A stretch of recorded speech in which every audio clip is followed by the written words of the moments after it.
Okay, let's get started on today's class. I am going to be taking a look at this piece. It's got some really big issues with anatomy. I'm going to be using Portrait Studio to help me pose the model. If you want to also support me on Patreon, you may do so.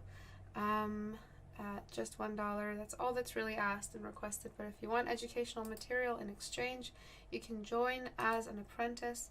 You get homework, you get assignments, you get due dates, you get private critique hours, you get all my brushes, as well as any new brushes that are in draft. And you get private time-lapse how-tos on my personal work. You'll see in a second, as I'm posing in Portrait Studio, how confusing this perspective is. We should be seeing some perspective markers here and there. The pose is also really awkward. It's really stiff. The arms, the elbows, the joints of the shoulders, it all seems a little forced. So you set up proportions when you choose a style, proportionate to the style. So there's a difference between anatomically proportionate and proportionate to the style. Write that back to me. Let's pose this model. So spine is, it's sticking her chest out from the side view. We can see how it's really, really symbolic of her. Just rotate the legs back forward so we have more of a push in the butt. I'm going to lengthen the neck a little bit because it's really symbolic of the female, you know, when we have this really, really long silhouette between, the silhouette is describing a really long difference between the line of the shoulders and the position of the head. So I'm already tilting the body as if the shoulder and the spine are leading the gesture, meaning I'm going to tilt the torso down to help along with that flirtatious shoulder that she has. And this goes back down, and then using the move, which is W, I'm going to tuck that back in. Some of the reasons why you guys pose the way you do is because you just don't know how to dance. You don't know how to pose well. So you guys aren't the best movie directors, you know what I mean? So you're not choosing the best anatomy, you're not executing the best anatomy, and you're not choosing the best character in the gesture.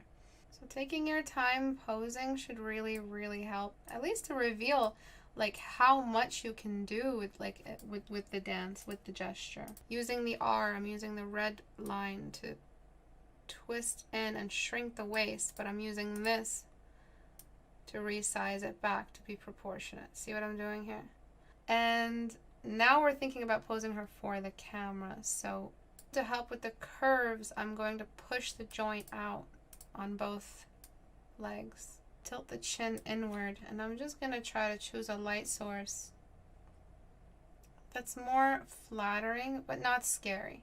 And then we have the field of view and the perspective. So what I would want to do is try to invest some level of perspective in to the reference. So something like where the camera position, she's just slightly above us on the stage.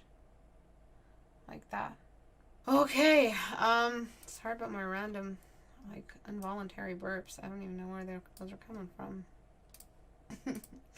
So, let's bring this all back. How many mistakes are here? And none of these mistakes are changing your identity as the artist. So if I get any of those dumbass comments, I like the before, or it's okay to like the before, but like if the before had so many disproportionations, you're either saying that to be a contrarian, or you're not skilled enough to see the new changes and how beneficial they are to the greater picture.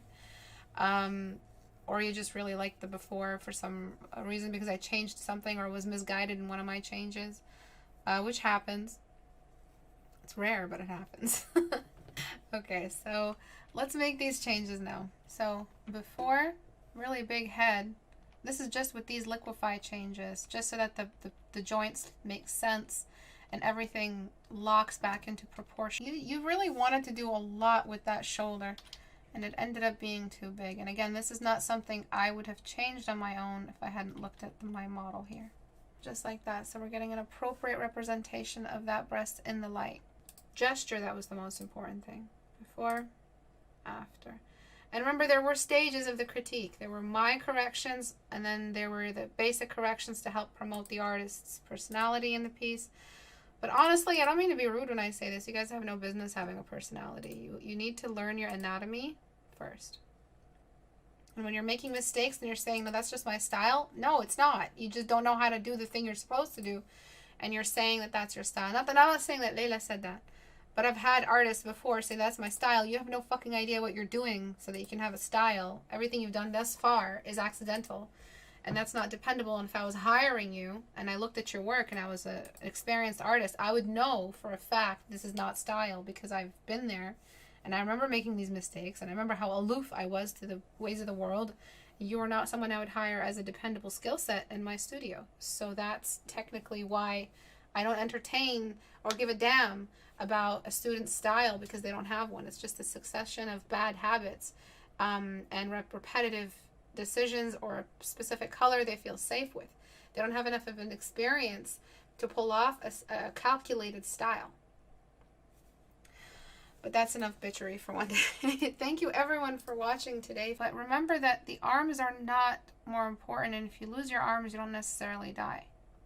Right? So what's more structurally important for, I mean, if you suddenly got them cut off and you bled to death, yeah, but I don't know why I talk about this shit in class. Even in private tutoring, I'll just go on and on about how you'll die if you don't have an eyebrow bone.